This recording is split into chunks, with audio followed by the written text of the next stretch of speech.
उवाच कथं भीष्ममहं संख्ये द्रोणं च मधुसूदन ईशुभिः प्रतियोत्स्यामि पूजार्हा वरिसूदन। कथं भीष्ममहं संख्ये द्रोणं च मधुसूदन।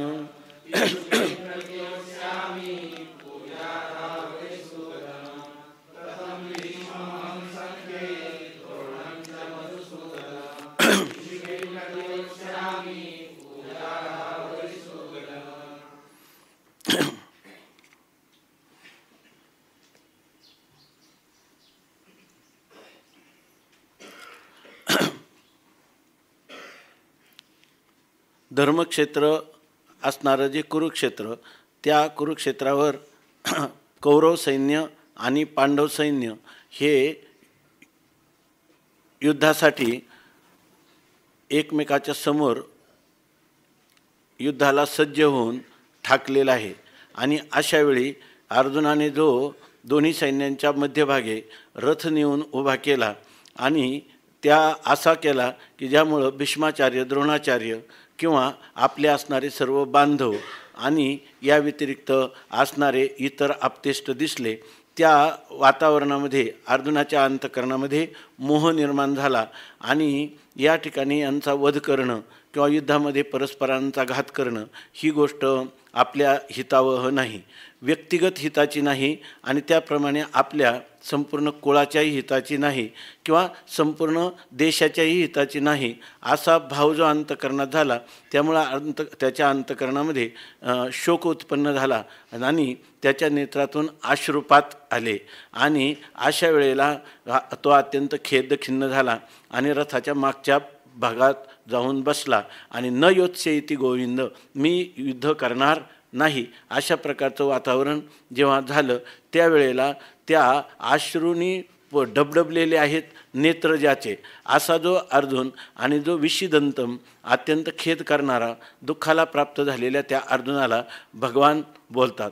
आता कुठं प्रथम अध्यायाचे 47 श्लोक झाले आणि हा 48वा श्लोक जेव्हा झाला तेव्हा आत्ताशी कुठं भगवान बोलतात आणि भगवान पण इथं फक्त 2 श्लोकामध्ये बोलले आणि त्या 2 श्लोकामध्ये जे बोलले हीच खरी गीता आहे। महापुरुषांनी चिंतन केलं की हे जे 2 श्लोक आहेत हीच खरी गीता आहे आणि यानंतर एवढं ऐकल्यानंतर याच्यावर जर मनुष्याची श्रद्धा कमी पडली किंवा सिद्धांत रूपाने ही गोष्ट जर बुद्धीवर आरूढ झाली नाही तर त्याच्या मनात अनेक ज्या शंका आहेत त्या अनेक प्रकारच्या शंका कुशंकांचं निराकरण करण्यासाठी पुढचे गीतेतले हे 17 अध्याय त्यासाठी प्रवृत्त झालेले आहेत। खरं तर या ठिकाणी जर कोणी महापुरुषाला इथं याच्यामध्ये अध्यात्मशास्त्र सांगितलं नाही। हे आत्तापर्यंत जे अर्जुनाला 2 श्लोकामध्ये सांगतात, अर्जुन काय म्हणतो की नीतिशास्त्राचे हे धडे गिरवतो आणि नीतिशास्त्र त्यांना सांगतो। म्हणून या ठिकाणी एक हे आलं श्लोक ओवी आली की तो म्हणतात की अर्जुनाला भगवान म्हणतात पुढे जाऊन, परी मूर्खपणे नेनसी, तू अज्ञानी आहेत, तुला कळत तर नाही, न चिंतावे ते चिंतिशी, जो विचार करू नये विरुद्ध विचार तो विचार तू करीत आहेत आणि तुची नीती सांगशी आम्हाप्रती आणि आम्हाला मोठ्या नीतिमत्तेचे धडे आमच्याकडूनच गिरवून घ्यायला पाहतोस, हे तुझं योग्य नाही। याचा अर्थ अर्जुनाने नीतिशास्त्राला धरून हे विचार मानलेले आहेत। यामध्ये जरी अर्जुनाचा आपला हा अर्जुन विषाद योग हा अध्याय गीतेमध्ये समाविष्ट केला गेला, याचं कारण याच्यात नीतिशास्त्राची, धर्मशास्त्राची अनेक प्रकारची गुह्य किंवा रहस्य मार्मिक अशा प्रकारचं चिंतन याही अध्यायामध्ये आहे। अर्जुनाने जो वर्णसंकर होऊ नये किंवा आपल्या बांधवाला मारल्यानंतर पुढं होणारे जे दुर्धर प्रसंग आहेत तर ते प्रसंग टाळण्यासाठी अर्जुनाने केलेले हे युक्तिवाद आहेत आणि ते समाजधारणेसाठी धर्माशी नीतीशी शेषभरी धर्म आणि नीती यांचं सामंजस्य जीवनात असेल तर ती संस्कृती किंवा तो समाज किंवा ते कुटुंब किंवा ती व्यक्ती जिच्या जीवनामध्ये धर्म आणि नीती यांचं लग्न लागलेलं आहे तोच मनुष्य सुखाने जगू शकतो। त्याचं त्यांनी सांगितलं की एक काय स्मृतिवचन हे मला वाटतं, नीतीच्या विरहित जर धर्म असला, धर्माने वागतो पण नीती नाही, तर असा जर पुरुष असेल तर तो विधुर आहे म्हणजे हा धर्म नीतीने विवर्जित असा धर्म हा विदुर आहे. म्हणजे पत्नी मरण पावल्यानंतर पुरुषाची जी अवस्था तसा. आणि जर नीती असेल चांगली परंतु धर्माचं त्याला पाठबळ नसेल तर ती नीती विधवा आहे. अशा प्रकारचे विचार हे अर्जुनाने याच्यामध्ये मांडलेले आहेत. आणि भगवंतानी ह्या सगळ्या विचाराला जे काही उत्तर दिलं अर्जुनाला, तर त्या ठिकाणी भगवान अर्जुनाचं ही सर्व परिस्थिती पाहून त्याला ह्या 2 श्लोकामध्ये सांगतात. पहिला श्लोक आहे की अर्जुनाला भगवान म्हणतात की कुतस्त्वा कश्मलमिदम विषमे समुपस्थितम अनार्यजुष्टमस्वर्गीय मकीर्तिकरम अर्जुन. त्या ठिकाणी अर्जुनाला सांगतात की पहिल्यांदा मनुष्य जीवन जगायचं असेल तर तुला अर्जुना हा जो मोह झालेला आहे, कुतः त्वा कश्मलम, हा मोहरूपी पाप हे तुला कसं काय आठवलं. म्हणजे या कश्मलम विषमे समुपस्थितम, विषम म्हणजे विषम परिस्थिती असताना युद्धामध्ये ज्या वेळेला समोर आपला पुत्र, गुरु, पिता कोणी जरी असलं तरी त्या ठिकाणी त्याच्यावर शस्त्राचा आघात केला पाहिजे असा युद्धनीतीचा नियम आहे. आणि युद्धनीती कोणी पाळायची असते तर क्षत्रिय वर्णांनी पाळायचे असते. म्हणजे वर्णाश्रम धर्माचं पालन करत असताना या ठिकाणी नीतीला अनुसरून युद्ध करणं कर्मप्राप्त आहे. असं असताना आवेळी म्हणजे अशा ठिकाणी तुला मात्र कश्मल हे एक प्रकारचा मोह निर्माण झाला. म्हणजे विरुद्ध तुझा विचार जो आहे तो विलक्षण होऊन गेला. इथं आला युद्धासाठी आणि आता गोष्टी करायला लागला युद्धापासून परान्मुख होण्यासाठी. आणि हे अवेळी उपस्थित झाले. इतर वेळेला हे काही रणांगण आहे आणि रणांगणावर अशा प्रकारचा कातरतेचा, दयेचा विरुद्ध भाव अंतकरणामध्ये, जो तुझ्या अंतकरणामध्ये शौर्याचा भाव असायला पाहिजे होता, युद्धाविषयी उत्साह पाहिजे होता, तो अनुत्साहामध्ये पर्यवसित झाला. तर हे काही योग्य झालं नाही. म्हणजे महापुरुष जे आहेत ते पहिल्यांदा जो उपदेश करतात त्याच्यामध्ये प्रत्येकाने वेळ पाहिली पाहिजे. म्हणजे आपण म्हणतो ना, तुकाराम महाराज म्हणतात समयो जाना भलते नाना भलते थे. कुठली गोष्टीचा कुठं संबंध, कोणता काळ आहे, कोणत्या देशात आपण व्यवहार करत आहोत, कोणत्या व्यक्तीशी किंवा वस्तू संबंधाने व्यवहार करत असतो, त्यावेळेला देश, काल आणि वस्तू या सर्वांचं भान ठेवून आपण व्यवहार केला पाहिजे. अर्जुना, हा वेळेचं भान ठेवून तुझा व्यवहार नाही. अशा प्रकाराने पहिल्यांदा संपूर्ण जगदात्मा परमात्मा श्रीकृष्ण अर्जुनाला सावधान करीत आहे. म्हणजे पहिल्यांदा तुझं कुठं चुकतंय तर विषम वेळेला तू या ठिकाणी त्याच्या विरुद्ध असा निर्णय घेतलेला आहे. म्हणून म्हणतात कुस्तस्त्वा कश्मलमिदम विषमे समुपस्थितम. मग आता हे झालं, मग कसं असलं पाहिजे जीवनामध्ये, कशा प्रकाराने आपलं जीवनयापन केलं पाहिजे, तर याविषयी सांगतात. एक सर्वात महत्त्वाचं, जीवन यशस्वी व्हायचं असेल तर अनार्यजुष्टम स्वर्गम कीर्तिकरम अर्जुन. तुझं या ठिकाणी हे जे मोहरूपी पाप आहे, कश्मल या शब्दाचा अर्थ आहे कह म्हणजे सुख, आणि त्याचा मल म्हणजे त्या सुखाला एक प्रकारची दृष्ट लागणं किंवा त्या सुखाचं मालिन्य होणं. सुख जे आहे मूळतः जीव काय आहे, आनंद स्वरूप आहे. परंतु त्याला जेव्हा या ठिकाणी अधर्म आणि अनिती यांचा संबंध होतो त्यावेळेला त्याचं सुख जे आहे ते सुख मलिन व्हायला लागतं, गढूळ व्हायला लागतं. म्हणून धर्म आणि नीती यांना अनुसरून तुझा व्यवहार नाही, म्हणून त्याला कश्मलम म्हणतात. आणि अर्जुन काय करतो की आत्तापर्यंतही त्यांनी धर्म आणि नीतीला अनुसरूनच हे युद्धापासून परान्मुख होणं हे आवश्यक आहे असं सांगत होता. उलट भगवान मात्र सांगतात की हे या ठिकाणी धर्मनीतीला अनुसरूनच आहे युद्ध करणंच कर्मप्राप्त आहे. युद्धापासून परान्मुख होणं हे अधर्म आणि अनीतीचा अवलंब करणारे आहे. तेव्हा ह्या धर्मासहित नीतीचं मुख्य स्वरूप काय, तर त्याचं 3 गोष्ट सांगतात. अनार्यजुष्टम, अस्वर्ग्यम, अकीर्तिकरम. मनुष्याच्या जीवनामध्ये जेव्हा दुःखाला सुरुवात होते तर ते दुःखाला सुरुवात ह्या 3 कारणाने होते. आणि मनुष्याच्या जीवनात दुःख कमी आणि त्याचं जीवन जगत असताना हे कोणत्याही मनुष्याला ह्या पृथ्वीतलावर कोणताही मनुष्य असला तर किमान त्याच्यापुढं 3 आदर्श असले पाहिजे. ते म्हणे आर्यजुष्टम, कीर्तिकरम आणि तिसरं सांगितलेले स्वर्ग्यम. म्हणजे मनुष्याच्या जीवनात एवढी गोष्ट मनुष्य करू शकतो की आपल्याला कसं जीवन जगायचं, तर जीवन जगताना पुढचे जे सुखी लोक, जे महापुरुष ज्या प्रकारे जीवन जगले त्याप्रमाणे जीवन जगायचं. कारण धर्माचा जर विचार करायला गेलो तर आपल्या बुद्धीनं धर्मस्य तत्वम निहितम गुहायाम, धर्माचं तत्व अत्यंत गुप्त आहे, ते आपल्या बुद्धीला आकलन होत नाही. जरी आपण शास्त्राचं अध्ययन केलं तरी शास्त्राचं तात्पर्य आपल्या दृष्टीनं आपल्याला प्राप्त झालेल्या परिस्थितीत त्याचा कशी उपयोगात करायची हे आपल्याला कळेलच असं नाही. म्हणून त्याच्यासाठी सांगितलं महाजनो गतः येन सपंथा, महापुरुष ज्या मार्गाने गेले त्या मार्गाने जावं. तर आपले संत कसे निर्धास्तपणे सांगतात, मार्ग दावनी गेले आधी दयानिधी संत तेनेची पंथे चालो जाता न पडे गुंता कोठे काही. त्या महापुरुष ज्या मार्गाने गेले त्यांचं पुढे गेले, त्यांचा शोधित मार्ग नका चला जाऊ माग घेता आम्ही. वंदू चरण रज सेवू उष्टावळी पूर्वकर्मा कळी होळी करोनिया. जे महापुरुष करतात ना त्याचप्रमाणे यद्यदाचरती श्रेष्ठ तत्तदेवे तरोजना सयत प्रमाणम कुरुते लोकस्तदनु वर्तते. जे काही महापुरुष केलं त्यांचं अनुसरण मनुष्याने करावं. म्हणजे त्याला फार काही शास्त्राधिकांना फार अभ्यास करूनच ही गोष्ट होते असं नाही. साधारणपणे त्यांना शास्त्राचं तात्पर्य ज्या महापुरुषांना कळलं त्यांना म्हणतात काय, वेदाभ्युपगंत्रत्वम शिष्टत्वम ना.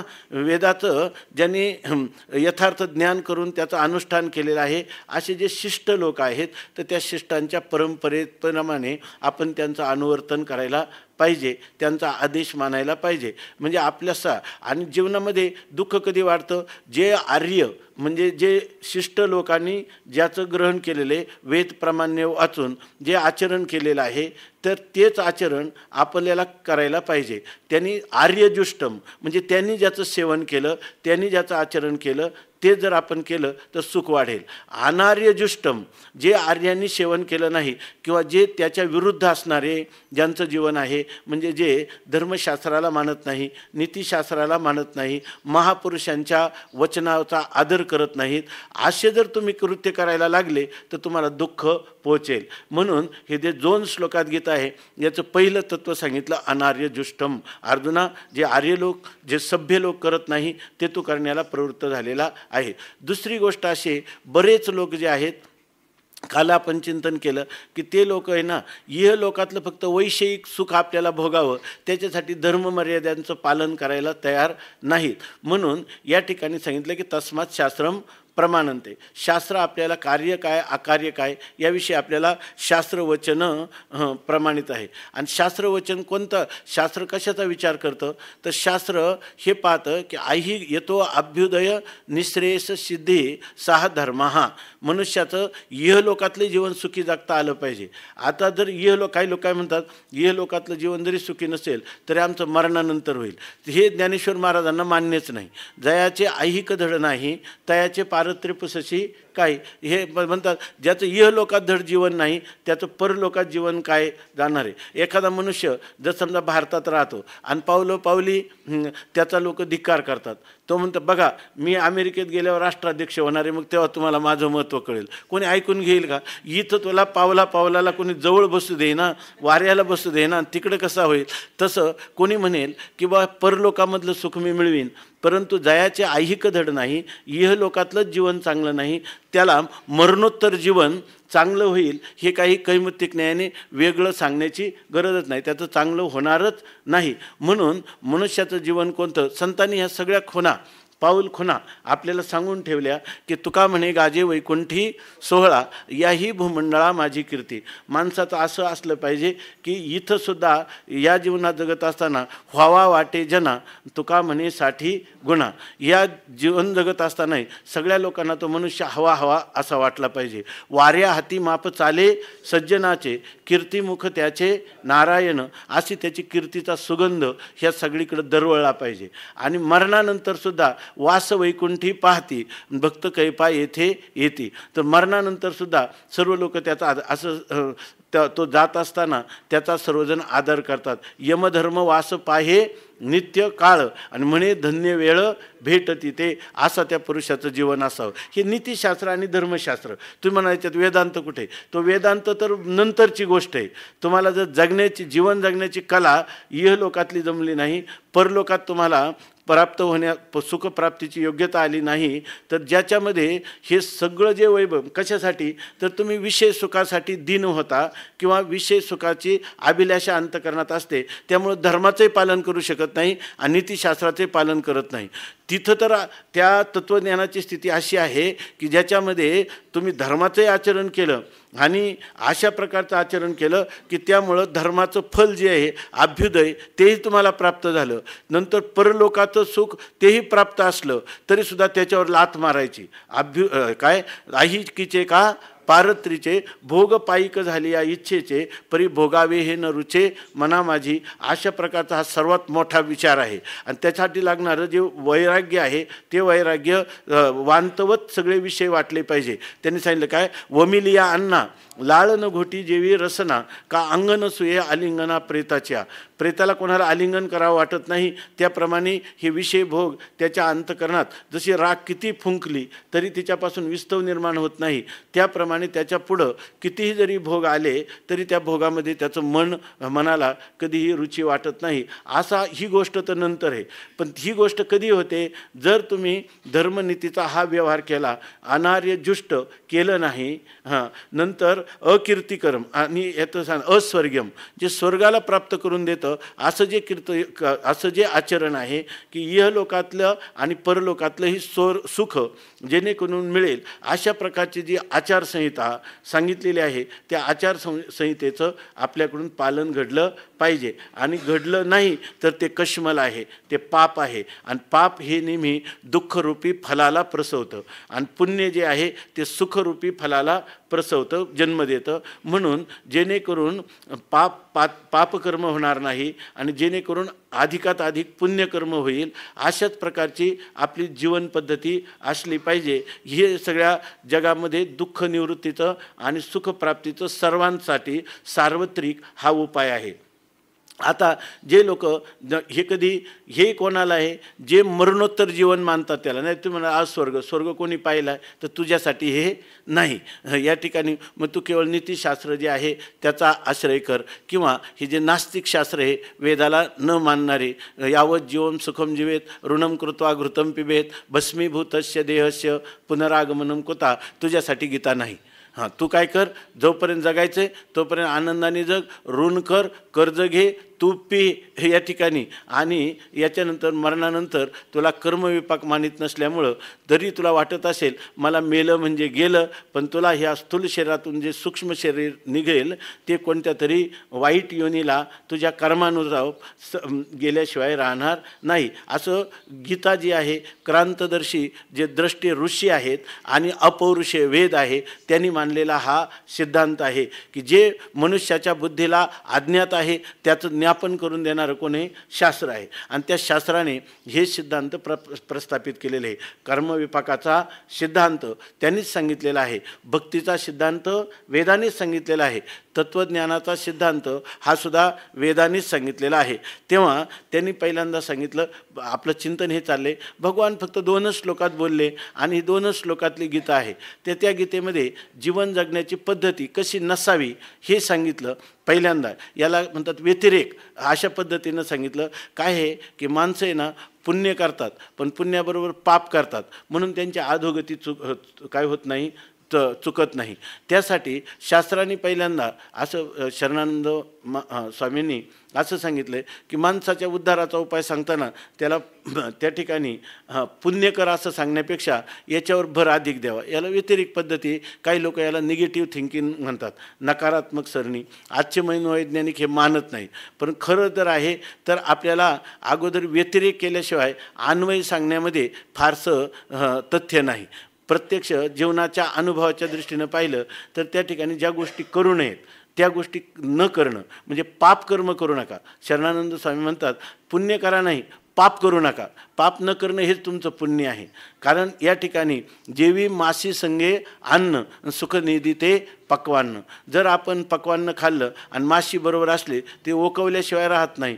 त्याप्रमाणे किती पुण्यकर्म केलं आणि ते पाप मिश्रित अशा प्रकारचं पुण्य केलं तर ते मनुष्याला रम्य समाधान किंवा अविनाशी अशा प्रकारचं सुख, परमाशांती ते त्याला प्राप्त करून देत नाही, असं शास्त्राचं रहस्य आहे. म्हणून भगवानसुद्धा अर्जुनाला पहिल्यांदा जे तुझ्या ठिकाणी निर्माण झाले ते अनार्यजुष्टम आहे आणि अस्वर्गीयम आहे. आणि दुसरी गोष्ट सांगतात अकीर्तिकरम. माणसाने या ठिकाणी आपल्या जीवनामध्ये कोणतंही कर्तव्य करत असताना हा साधारण नियम या ठिकाणी सांगतात की जे कर्म आपण केलं असताना आपली अपकीर्ती जेणेकरून होणार नाही अशा प्रकारचं कर्म करावं. जरी काही जरी झालं ना, ते कर्म धर्माप्रमाणे असो किंवा नीतीप्रमाणे असो किंवा त्याच्यासाठी लोकपरंपरेनं असो. लोकपरंपरे काही काही गोष्टी ना शास्त्राने वेगवेगळ्या प्रकारचे शास्त्राचे सिद्धांत त्याच्यामध्ये बरेचसे वादविवाद आहेत, परंतु परंपरा वेगळी असते आणि शास्त्र वेगळं असतं. तर त्याच्यामध्ये त्यांनी एक उदाहरण दिलं की एक कुंभामध्ये एक संत आले होते, बंगाली संत, आणि ते दररोज काय करायचे, एक मासा दररोज खायचे लोकांना चुकून. हे तिथल्या साधूंच्या लक्षात आलं की हे मासा खातात. मग त्यांनी सांगितलं की तुम्ही मासा कसं काय खाता. त्यांनी सांगितलं मांसभक्षणे मद्यपाने नच दोषः, असं कुठलं तरी स्मृतीतलं प्रमाण त्यांनी सांगितलं. आता ते प्रमाण वेगळ्या अर्थाचं त्या ठिकाणी आहे, परंतु त्यांनी सांगितलं मांसभक्षण, लसूण खाणं, मांस खाणं, मद्यपान करणं याचा दोष नाही. आता दोष नाही म्हटल्यावर ते म्हणे करा सिद्ध. मग कुंभामध्ये त्यांनी इतके युक्तिवाद केले तरी लोकांनी त्यांचं कोणीच ऐकून घेतलं नाही आणि शेवटी त्यांना तिथून हरिद्वार सोडून जावं लागलं कुंभातून. याचं कारण काय आहे की ते जी गोष्ट होती ती परंपरेच्या विरुद्ध होती. त्यांनी बुद्धिवादाने किती जरी अर्थ सिद्ध केले तरी लोकपरंपरा काय चालत आले की या ठिकाणी मद्यपान निषिद्ध मानलं जाते, मांसाहार निषिद्ध मानला जातोय. तेव्हा त्यांची अपकीर्ती झाली. ज्या गोष्टीमुळं आपला समाजामध्ये धिक्कार होईल, लोक निंदा करतील, अशा प्रकारचं अपकीर्ती करणारं कोणतंच करू नये. आणि अर्जुनाला सावध करतात भगवान की तू हे करण्याला युद्धापासून परान्मुख होणं म्हणजे तू स्वर्गाला मुकणं, तू कीर्तीला मुकणं, आणि तिसरी गोष्ट आहे तू शिष्टाचाराला मुकणं, असं कोणतंही कर्म करू नये. म्हणून 2 श्लोकातल्या गीतेमध्ये ही सर्वात महत्त्वाचे 3 गोष्टी करू नयेत अशा प्रकारचं सांगितलं. आणि ह्या तिन्ही गोष्टी करणं हे कश्मल म्हणजे पापावह आहे, पापाला कारण होणार आहे असं सांगितलं. आणि याच्यानंतर अर्जुनाला दुसरं एक सांगतात क्लैब्यम मास्मगम पार्थ. दुसरा श्लोक, हे दुसरा श्लोक आहे. क्लैब्यम मास्मगम पार्थ नैतत्व युपपद्यते क्षुद्रम हृदय दौर्बल्यम त्यक्तोत्तिष्ठ परंतप. याच्यावर जर मनुष्याने ह्या 2 श्लोकाच्या ज्या ओव्या आहेत ह्या ओव्यांचं जर चिंतन केलं ना, आता आपण काय सांगितलं, सगळं याच्यात धर्मशास्त्र सांगितलं, कृष्ण महाराज आहे का, तर त्याच्यामध्ये धर्मशास्त्र सांगितलं. आता जर तुम्ही ह्या पहिल्या ओव्यांचं चिंतन करायला लागले ना 10 पासून तर 30 ओव्यापर्यंत, तर आता असं लक्षात येईल काही सगळ्या वेदांताच्याच ओव्या आहेत. जर बारकाईने याचं जर पाहिलं की ह्या ओव्या ज्या आहे क्लैब्य मास्मगम पार्थ नैतत्व युपपद्यते, हे त्याच्या ठिकाणी योग्य नाही. कशावरून योग्य नाही, पुढं जाऊन नैष्ठोमोहा स्मृतिर्लब्धात म्हटलं ना, म्हणजे भगवंताचं तात्पर्य जे ते काय वेदांतात नाही, काय वेदांतात आहे. पण आता सध्या आपला विचार काय आहे की या ठिकाणी मनुष्य जीवन सुरळीत सुखी सहज सुख त्याला उपलब्ध व्हावं अशी सामुदायिक जी जीवन जगण्याची पद्धती आहे, म्हणजे समाजशास्त्राच्या नियमांना अनुसरून नीतिशास्त्राला त्याच्यामध्ये धर्माचं अवलंबन करून त्याच्यामध्ये ह्या गोष्टी आपण मोठमोठे जरी किती माणसं शिकतात आणि त्यांच्या मनाला मात्र समाधान लाभत नाहीत. त्याचं कारण काय, ह्या गोष्टीचं कुठंतरी उल्लंघन केलेलं असतं, म्हणून त्यांना खरी शांतता प्राप्त होत नाही. स्वामी महाराज म्हणायचे ज्ञान थोडं असावं पण ते कसं असावं, शुद्ध असावं तेवढा, आणि ते सुद्धा काय असावं, जे ज्ञान आहे तेवढं आपल्या आचरणात असावं. जर आचरणात ज्ञान नसेल तर आचारभ्रष्टी सदा कष्टी, अशाच प्रकारचं त्याचं जीवन आहे. म्हणून या ठिकाणी सांगतात की आता ही गोष्ट करण्यासाठी मनुष्याला ते करावं वाटतं, पण अर्जुनाला सांगतात जरी तुला हे करत असताना जरी तुझं मन हे करण्यासाठी सहजासहजी प्रवृत्त होत नसेल तर याचा अर्थ काय, तुझ्या ठिकाणी सात्विक धैर्य कमी पडतं. आणि त्या सात्विक धैर्य हे सगळं करायचं म्हटलं ना, अनेक प्रकारचे प्रतिबंध येतात. परंतु हे जरी कितीही प्रतिबंध आले तरी मनुष्याने त्या प्रतिबंधाला सामोरं गेलं पाहिजे. कोणत्याही प्रकाराने प्रतिबंधावर मी मात करणारच, कारण मनुष्य शरीराच्या ठिकाणी तेवढं सामर्थ्य जन्मतः भगवंताने दिलेलं आहे. त्यांनी जर करायचं म्हटलं तर तो काही पण करू शकतो. भावनेच्या प्रांतात मी परमात्मा ही भावना करू शकतो. कर्माच्या प्रांतामध्ये तो योगाच्या प्रांतामध्ये तदाद्रष्टू स्वरूपे अवस्थानम, त्या दृष्ट्याची स्वरूपामध्ये स्थिती करू शकतो. कर्माच्या सिद्धांतामध्ये कर्म करण्यात तो पूर्णपणे काय आहे, स्वतंत्र आहे. फलभोगात स्वतंत्र नाही, पण कर्म करण्यात तो स्वतंत्र आहे.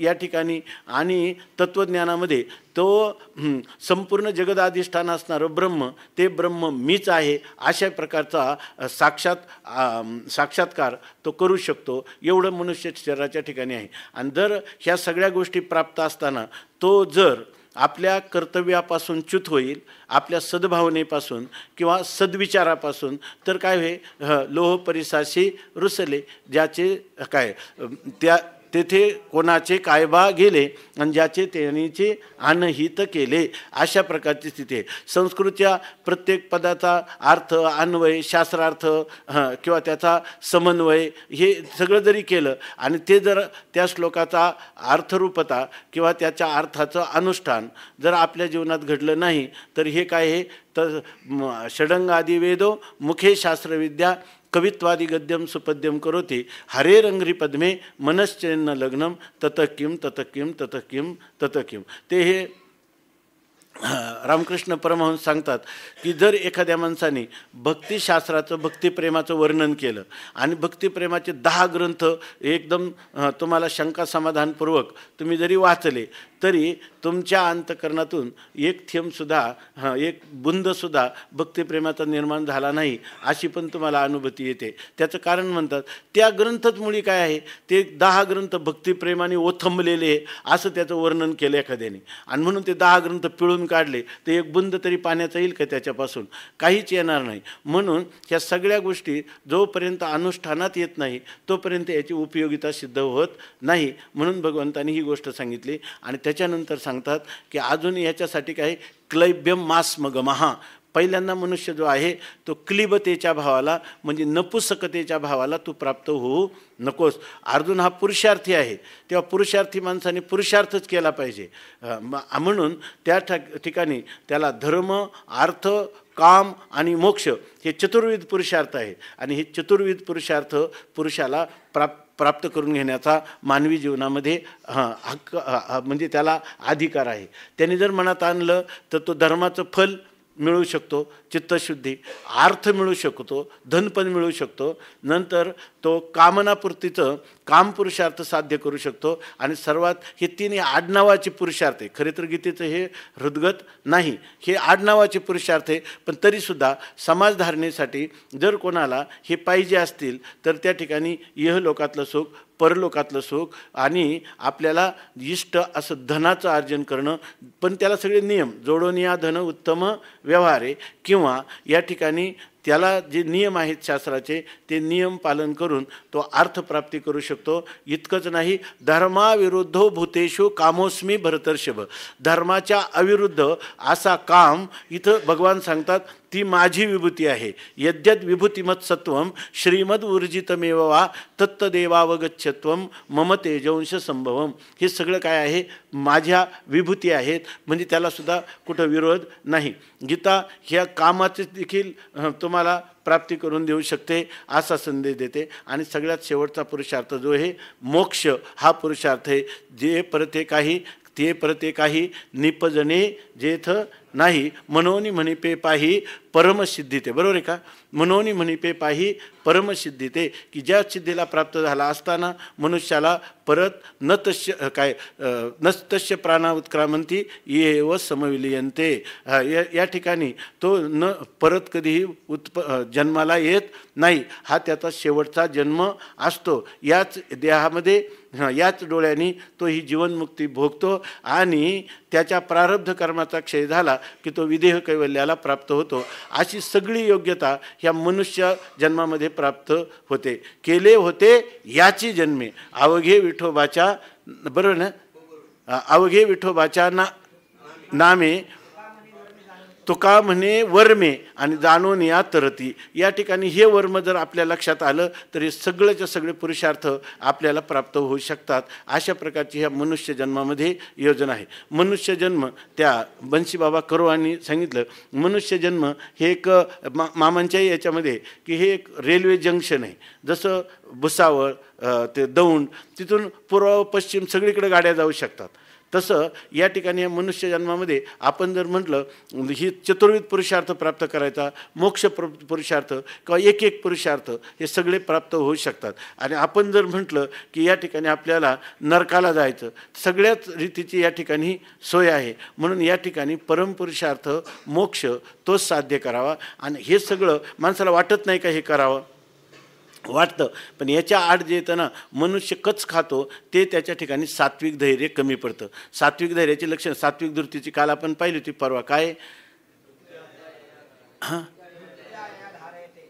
धृत्या यया धारयते मन प्राणेंद्रिय क्रिया योगेना व्यभिचारिण्या धृती सा पार्थ सात्विकी. अशी सात्विक धैर्य जे आहे ज्याच्यामध्ये मन इंद्रिय या सर्वांचा निग्रह करावा लागतो. व्यवहारातलं सुखसुद्धा जर इंद्रिय निग्रह केल्याशिवाय होत नाही तर परमार्थातलं सुख इंद्रियांना मोकाट ठेवून कधी प्राप्त होण्याची सुतराम शक्यता नाही. हे असे जे काही सिद्धांत आहेत हे काही गीतेनेच सांगावे असं नाही, पण जरी माणसाला दुसरीकडून प्राप्त झाले नाही तर गीतेने ह्या संपूर्ण मानवी जीवन कसं सुखी असावं, ही गीता ही आपली आई आहे. आईला आपला मुलगा नित्य सुखी असावा असं वाटतं. म्हणून गीतेमध्ये हे सगळेच सिद्धांत त्या ठिकाणी धर्माचे, नीतिशास्त्राचे, किंबहुना माऊलींच्या दृष्टीनं सर्व दर्शनांना ह्या गीतेने सांभाळलेलं आहे. ही जी गणेशाचं रूपक केलेलं आहे आपण पाहिलं की देखा षडदर्शने म्हणिपती तेची भुजांची आकृती म्हणून 20 संवादे धरिती आयुधे हाती. त्या बौद्धाचा सुद्धा तुटका दात या ठिकाणी एका हातात धरलेला आहे गणपतीनं. एके हाती दंतू जो स्वभावता खंडितो तो बौद्ध मत संकेतो वार्तिकांचा. अशा प्रकारचे सांख्यांचा सुद्धा मग सहजे सत्कार वादू तोची पद्म करू वरदू धर्म प्रतिष्ठा तो सिद्धो अभय असतो. या सगळ्यांनाच घेऊन गीता चालते. गीता ज्ञानोबरायांच्या दृष्टीनं स्मृतीला घेते, श्रुतीला घेते, पुराणांना घेते, काव्य नाटकांना घेते, सगळ्या दर्शनांना घेते, रस साहित्याला घेते. अशा प्रकाराने आपल्या जीवनाचा परिपूर्ण विकास ह्या मनुष्य जन्मामध्ये घ्यायचा असेल तर हा गीता ग्रंथ जो आहे किंवा ही जी भगवती ज्ञानेश्वरी आहे ती जीवनाचा परिपूर्ण मार्गदर्शन करणारी आणि जीवनामध्ये मनुष्याला तृप्त करणारी अशा प्रकारची ब्रह्मविद्या याच्या ओवीमधून ज्ञानेश्वरीच्या आणि गीतेच्या श्लोकामधून प्रकट झालेली आहे.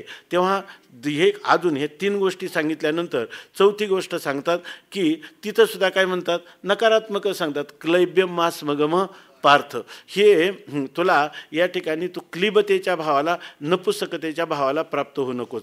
याच्यासाठी आपल्याला माहीत आहे की अर्जुनाला आठवण करून देतात भगवान, तू क्लीब म्हणजे नपुसक झालेला आहेस, आहे की नाही. त्या नपुसकतेच्या भावामध्ये त्याचा इतिहास सगळा सांगितला जातो. आपल्याला माहीत आहे, थोडक्यात सांगतो की या अर्जुन जेव्हा भगवान शंकराने त्यांना पाशुपतास्त्र दिलं, भगवान शंकराबरोबरही युद्ध केलं, तो हा संग्रामी हरू जिंतीला, आणि त्यावेळेला त्यांनी सांगितलं इंद्राकडे जा, आणखी अस्त्र प्राप्त करून घे.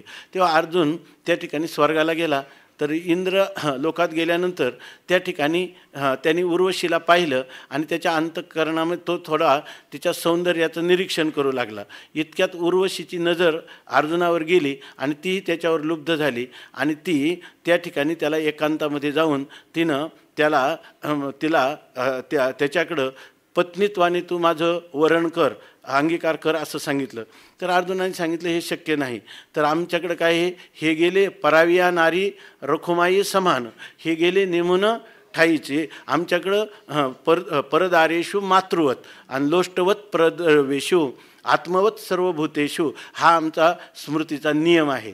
त्यामुळं या ठिकाणी तुम्हाला माते समान आहेत. ती म्हणे तुम्ही तुझी या ठिकाणी माता नसून मी प्रेयसी म्हणून आलेली आहे, तू अशी विरुद्ध भावना का करतो? तेव्हा अर्जुनाने सांगितलं हे सत्यातलं सत्य आहे.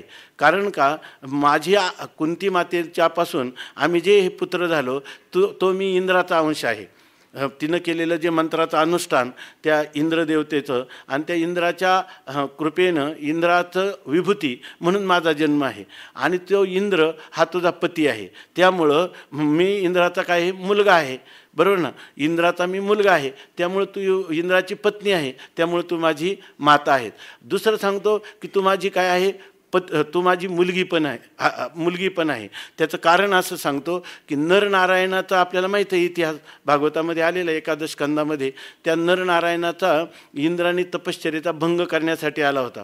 तेव्हा नरनारायणाने तर ते काही त्यांना वशीभूत झाले नाही, पण ते म्हणे आता तुम्ही अतिथी आमच्या घरी आले परत तसेच चालले तर परीक्षा, त्यामुळे ते नाराज झाले. ते त्या लोकांना सांगितलं की त्यांच्या उर्वशी म्हणजे उरू म्हणजे मांडी, त्या ठिकाणी त्या नरनारायणाच्या मांडीपासून उर्वशी एक सुंदर स्त्री आणि ही इंद्रलोकाला भेट न्या असं सांगितलं. म्हणजे याचा अर्थ नरनारायण रूप असणाऱ्या माझ्यापासूनच म्हणजे मी काय त्या परमात्म्यापासूनच ती उत्पन्न झालेली असल्यामुळं नरनारायण एकच आहे. तेव्हा तू काय आहे, कन्या माझी लागत आहेत असं म्हणून त्यांनी तिचं निराकरण केलं. त्याच्या पुढं जाऊन तिनं सांगितलं की या ठिकाणी हे नियम आहे ना, हे मृत्यूलोकावरचे नियम आहे. तू स्वर्गात आलाय, स्वर्ग ही काय भोगभूमी, ही काय कर्मभूमी नाही.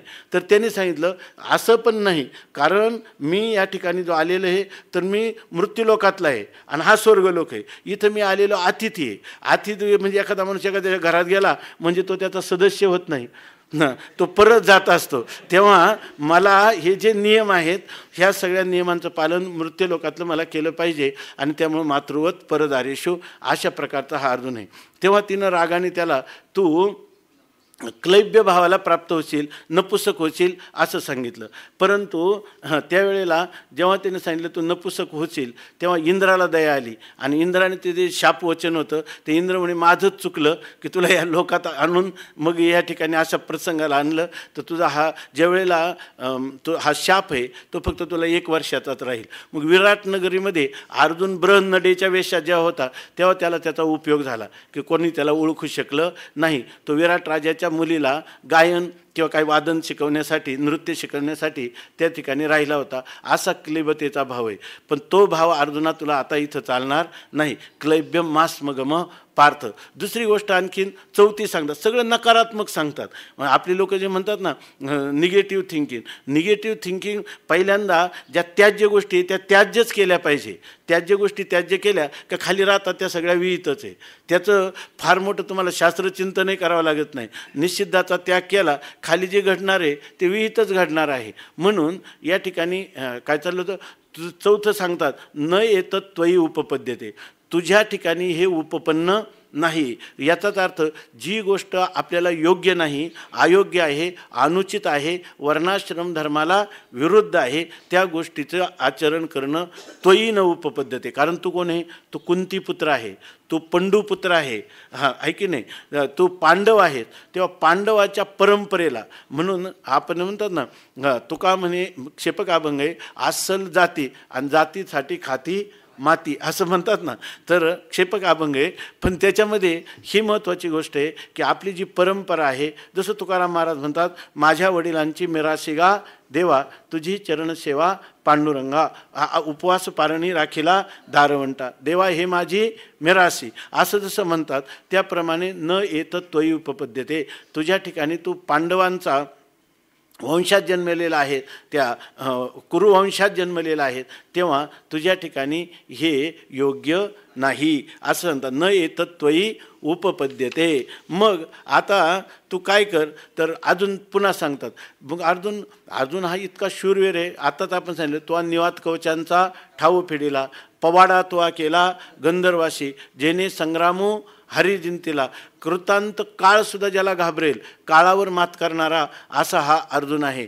परंतु या ठिकाणी त्याच्या मूळ स्वभावाचा त्याला विसर पडलेला आहे. तेव्हा ती गोष्ट त्याला सांगतात. त्याच्या ठिकाणी जे त्याचं वज्रासारखं कठोर हृदय ते आता या ठिकाणी हृदय दुर्बलतेला प्राप्त झालेले आहे. म्हणून सांगतात क्षुद्रम हृदय दौर्बल्यम. ही जी हृदयाची दुर्बलता येणं माणसाला हे सर्वात क्षुद्र गोष्ट किंवा तुच्छ गोष्ट आहे. म्हणजे माणसाने धीर सोडता कामा नये. आत्ताच आपण विचार केला सात्विक धैर्य आहे ना, काही झालं तरी ते सोडलं नाही तर कधी ना कधी त्याला यश जे आहे त्या यशाच्या सिंहासनापर्यंत त्याला पोचता येतं. म्हणून म्हणतात यासाठी अजून एक गोष्ट सोड. म्हणजे गीता माणसाला हे सांगते की तू कधी दुबळा राहू नको. या ठिकाणी हे मला कसं जमेल ते आपण सांगितलं ना. एक ते इंग्लिश कॅलेंडर होतं, आम्ही बरेच दिवस ठेवलं होतं आनंदमध्ये लावून, ते गेलं. त्याच्यामध्ये असं होतं की if you say I can you can, आणि if you say I can't then you are right, असं त्याच्यामध्ये लिहिलं होतं. त्याचा अर्थ असा आहे, जर तू म्हणत असशील त्याचा अर्थ असा आहे, जर तू म्हणत असशील आय कॅन मी करू शकतो, तर यू कॅन तू करू शकतो. आणि तू जर म्हणशील की आय कांट मी हे करू शकत नाही, तर देन यू आर राईट, अगदीच बरोबर आहे, आता नाहीच करू शकणार. असं आहे, असा त्याचा अर्थ आहे. त्यालाच म्हणतात क्षुद्रम हृदय दौर्बल्यम. क्षुद्र असा हृदयाच्या दुर्बलतेचा तू त्याग कर. क्षुद्रम हृदय दौर्बल्यम त्यक्त्वा. आणि पुन्हा काय सांगतात, उत्तिष्ठ भारत परंतप. आणि तुझं कार्य काय आहे, परंतप आहे. आलेली जी शत्रू आहेत ना, आलेली जी संकटरूपी शत्रू आहेत ना, त्यांना ताप देणं हे तुझं कार्य आहे. त्यामुळं आलेल्या प्रतिबंधावर मात करायचं. आणि उत्तिष्ठ, आपलं हा वेदाचा संदेश आहे, उत्तिष्ठत जाग्रत प्राप्य वरांनी बोधत. या ठिकाणी तुम्ही उठा, तुकाराम महाराजांचं उठा जागे व्हारे आता, तसं तुम्ही उत्तिष्ठत म्हणजे उठा, उत्तिष्ठत जाग्रत जागे व्हा. पहिल्यांदा उठा ह्या आज्ञानरूपी निद्रेतून, नंतर तुम्ही चांगल्या प्रकाराने जागृतीला प्राप्त व्हा. आणि प्राप्यवरान व जे श्रेष्ठ पुरुष आहेत त्यांच्या पायाचा आश्रय घ्या. आधी प्राप्यवरान निबोधत, आणि आपल्या स्वस्वरूपाचं ज्ञान करून घ्या, असा वेदाचा संदेश आहे. म्हणून या ठिकाणी सांगतात क्षुद्रम हृदय दौर्बल्यम त्यक्तोत्तिष्ठ परंतर्प. आणि तुम्ही उठा. म्हणजे ह्या सगळ्या नकारात्मक गोष्टी त्यागल्या का मग मनुष्याचं उत्थान होतं, मग त्याची प्रगती, मग त्याचं उन्नयन किंवा त्याचे जीवनाचं जे काही कल्याण मंगलाचा पथ त्याला त्याच वेळेला मिळतो. अशा प्रकारचे हे 2 श्लोक आपल्याला सांगतात. आता अर्जुनाने हे ऐकलं असतं तर त्याला पुढं ऐकायचे श्रवणाचे श्रम पडले नसते. परंतु अंतःकरणामध्ये अनेक प्रकारच्या शंका आहेत, आणि त्या शंका भगवंताजवळ निवृत्त करायच्या नाही तर कोणाजवळ करणार. ऐक, तू माय आमुची असं ना. तर त्या ठिकाणी म्हणून अर्जुनाने ह्या सगळ्या शंका, तुम्ही म्हणाल अर्जुनाला झालं तर आमचं कसं, अर्जुनाला काहीच झालं नाही. अर्जुनाने फक्त तुम्हाला आम्हाला येणाऱ्या शंका त्याचं प्रतिनिधित्व केलेलं आहे. अर्जुनाचे नि व्याजे अर्जुनम निमित्ती कृत्य आह श्री भगवान वासुदेवा, अशा प्रकारचा हा विचार आहे. मग आता हे सगळं ऐकल्यानंतर अर्जुनाला या ठिकाणी त्याने आहे तसं मान्य करावं ना, पण अर्जुन करत नाही अजूनही. कारण काय असतं, माणसाची बुद्धीची घमंड जोपर्यंत जिरत नाही तोपर्यंत तो महापुरुषांच्या वचनाचं पूर्णपणे अनुसरण करत नाही. ज्या वेळेला माझा मी न राहिलो, आता मी काहीच नाही, तुम्ही जे म्हणाल, जसं अर्जुनाला हे म्हणायला किती 18वा अध्याय आला तेव्हा तो म्हणतो करिष्ये वचनम तव. आणि आता इथं तव वचनम न करिष्ये, तुझं सगळं ऐकून चालणार नाही, तूच उलट माझं काय ऐकलं पाहिजे, माझा युक्तिवाद असा आहे. आणि पण गुरु तत्व हे अत्यंत दयाघन असल्यामुळं त्याच्या श्रोत्रिय ब्रह्मनिष्ठता ही महत्त्वाची जितकी आहे तितकी त्याचं काय आहे औदार्य त्याच्यापेक्षा अनंतपटीनं महत्त्वाचं आहे. श्रीगुरु किती ब्रह्मनिष्ठ असले आणि त्यांनी लिहिलं, जर हा शिष्य काय गुरुपणे बडबडी आणि शिष्यबोधेविनं चरफडी, नाथ महाराज म्हणतात. गुरु बोलत राहणार दया नसली तर, ऐके नाही, पण त्या ठिकाणी किती बडबड केली तर शिष्याला काय आहे, शिष्य बोधेविनं चरफडी, काय परस्परे चुकामुकी गाढी असं काहीतरी, दोघांची काय झाली चुकामुक झालेली आहे. तर त्यासाठी गुरु हा कसा असला पाहिजे, उदार. म्हणून या ठिकाणी म्हणताना ते भगवान काय म्हणतात, तो उदार काय 6 वर्षेल जेने अर्जुना चळ निवेल. तो उदार असणारा परमात्मा आता पुढं उपदेशाची कशी खैरात करणार आहे. आणि त्यामुळं अर्जुन रूपी संतप्त झालेला पर्वत कसा निवणार आहे, अशा प्रकारचा बोध हा पुढं चालणार आहे. पण अजूनही जोपर्यंत माणसाने स्वामी महाराज सांगायचे की आपलं बुद्धीचं स्वत्व जे आहे ते गुरुचरणी समर्पण करीत नाही, तोपर्यंत त्याला कधीही बोध फलद्रूप होत नाही. कारण स्वामी महाराज म्हणायचे की आपलं बुद्धी समर्पण करायचं म्हणजे काय करायचं, सर्पण करायचं. सर्पण करायचं म्हणजे आता तुम्ही जे म्हणाल ते. स्वामी महाराज सांगायचे की एखाद्या मुलीचं लग्न झाल्यावर त्यांच्या दर्शनाला आले का ते म्हणायचे, बाळ तुला मी एक सुखाचा बीजमंत्र सांगतो, तुझ्या आयुष्यात कधीच तुला दुःख येणार नाही, असं तुला मी बीजमंत्र सांगतो. आता कोण म्हणेल का नको म्हणून, हां मग तू ऐकणार का, ते म्हणायचे ऐकेल. ऐकणार का करणार, करील असं. मग आता काय होईल, आता तुमच्या सगळ्या जीवनामध्ये हा मुलगा जो तुझ्याबरोबर लग्न झालेला आहे तो तुझा पती बऱ्याच वेळा कधी संकटात येईल किंवा तुझ्या संबंधाने काही बोलेल, त्यावेळेला तो कधी कधी तुलाच वेळ आता कसं करायचं. तर तो म्हटला की कसं, तू म्हणायचं तुम्ही म्हणाल तसं, आहे की नाही, तुम्ही म्हणाल तसं. म्हणजे ह्याचाच अर्थ काय झालं, सर्व साध्वीतेचं पातिव्रत्याची जेवढी काही लक्षणं आहे ते तुम्ही म्हणाल तसं याच्यात अंतर्भूत झाली. तसं ज्या वेळेला श्रीगुरू त्यांना उपदेश करतात तेव्हा शिष्याने काय, तुम्ही म्हणाल तसं. आता तुम्हाला हे सुद्धा विचारलं म्हणून काय नष्टो काय लिहिलं, कच्चित येतच श्रुतम पार्थ तो एकाग्रेन चेतसा, एकाग्रचित्ताने तो ऐकलं ना. कच्चित अज्ञान समोह प्रनष्टस्ते धनंजय, अज्ञानापासून उत्पन्न झालेला तुझा मोह नष्ट झाला का, असं विचारल्यावर काय सांगितलं त्यांनी, नष्टो मोहा स्मृतिर्लब्धा त्वत्प्रसादान मयाच्युत. आणि काय करशील आता, तुम्ही म्हणाल तसं करीशे वचनम तव. अशा प्रकारचं ही जी काही परंपरेचं जे ज्ञान आहे, जी भक्ती आहे, विषयाचे सिद्धांत आहेत, योग विषयाचे सिद्धांत आहेत, हे सगळं गीतेमध्ये आलेले आहेत. आणि ह्या सर्वांचं सार परमात्म्याने सांगितलेलं आहे. हे सगळं जे सारभूत सिद्धांत आहे, म्हणून गीता ही सगळ्या जगाला एक आदर्श ग्रंथ आणि आदर्श मातेप्रमाणे असणारी मार्गदर्शिका या ठिकाणी झालेली आहे. गीता हे काय आहे, त्याला काय म्हणतात, ज्या मुलं अभ्यास करत नाही ना त्यांना ते थोडक्यामध्ये जे काय त्याला नवनीत किंवा दुसरं एक नाव आहे त्याला काय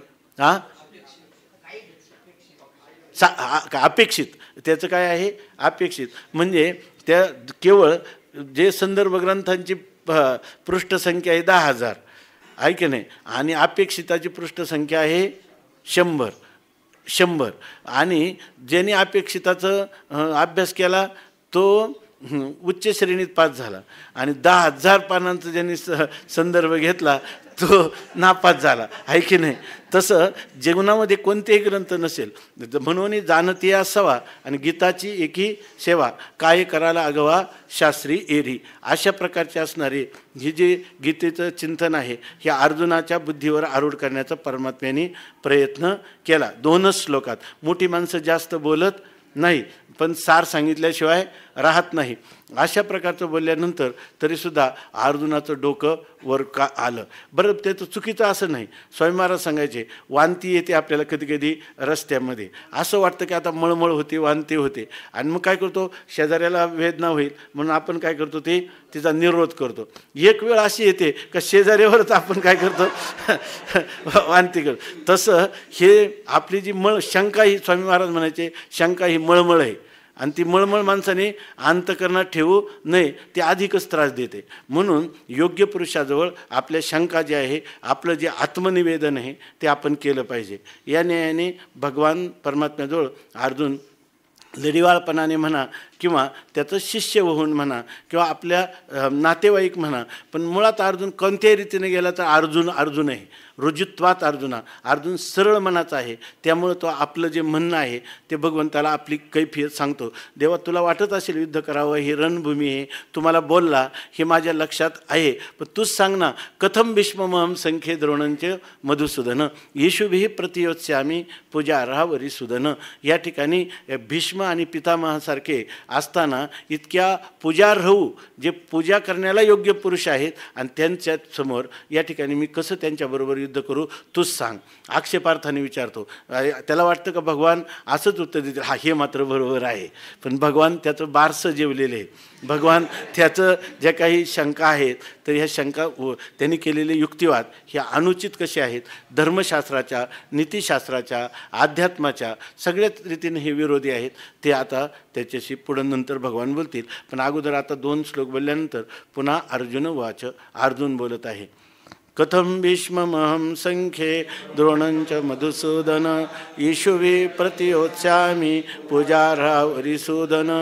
कथम भीष्ममहं संख्ये द्रोणंच मधुसूदन ईशुवे प्रतियोत्स्यामि पूजार्हावरिसूदन. मधुसूदन ईशुवे प्रतियोत्स्यामि पूजार्हावरिसूदन. पुंडलीकवरदा हरिविठ्ठल श्री ज्ञानदेव.